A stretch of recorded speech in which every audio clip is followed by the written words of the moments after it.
आज बात करते हैं उत्प्रेक्षा अलंकार की। उत्प्रेक्षा अलंकार जहाँ रूप, गुण आदि की समानता के कारण उपमेय में उपमान की संभावना प्रकट की जाती है, वहाँ ये अलंकार होता है। इस अलंकार के जो वाचक शब्द हैं वह हैं जनु, जानहु, मनु, मानहु, जनहु, मनहु। कहीं कहीं ज्यों शब्द का प्रयोग भी उत्प्रेक्षा का वाचक होता है। उदाहरण के माध्यम से समझते हैं। सोहत ओढ़े पीत पट, श्याम सलोने गात, मनहु नील मणि शैल पर, आतप पर्यो प्रभात।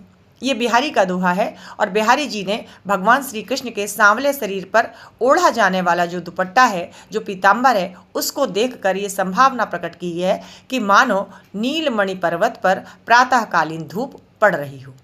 अब यहाँ पूछा जाए उपमेय क्या है, तो भगवान श्री कृष्ण का सांवला शरीर उपमेय है और उपमान है नीलमणि पर्वत।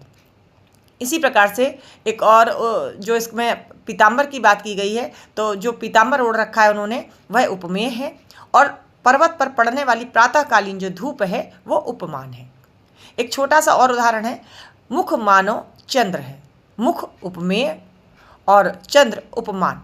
और मानो शब्द आ गया, यानी कि संभावना प्रकट की जा रही है कि मानो जो मुख है वो चंद्र है नहीं, संभावना प्रकट की गई। एक अगला उदाहरण है।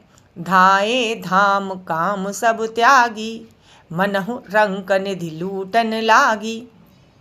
भगवान राम के रूप सौंदर्य को देखने के लिए जो अयोध्यावासी हैं वो ऐसे दौड़ रहे हैं अपने सारे कार्यों को त्याग करके कि मानो किसी गरीब के हाथों में खजाना मिल गया है और वह उसको लूट रहा है। यहाँ पर उपमेय है अयोध्यावासी और उपमान है गरीब। रंक शब्द आया है गरीब। और दूसरा अगर बात करें तो भगवान राम का जो रूप सौंदर्य है, गुण है, जिसको देखने के लिए अयोध्यावासी भागे हैं, तो वह उपमेय है और उपमान है निधि, यानी खजाना, यानी खजाने को लूट रहे हो। भगवान राम के रूप को देख करके ऐसा लग रहा है कि मानो लोग खजाना लूट रहे हैं उनके दर्शन करके। एक अन्य उदाहरण है। नील परिधान बीच सुकुमार, खुल रहा मृदुल अधि खिला अंग, खिला हो ज्यों बिजली का फूल, मेघ बन बीच गुलाबी रंग।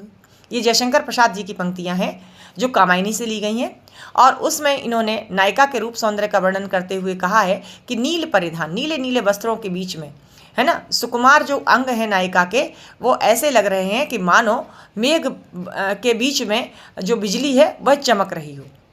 तो जो नायिका का शरीर है वह उपमेय है और जो बिजली के फूल की संभावना प्रकट की गई वो उपमान है। आशा है आपको ये समझ में आया होगा। नमस्कार, मिलेंगे अगले वीडियो में।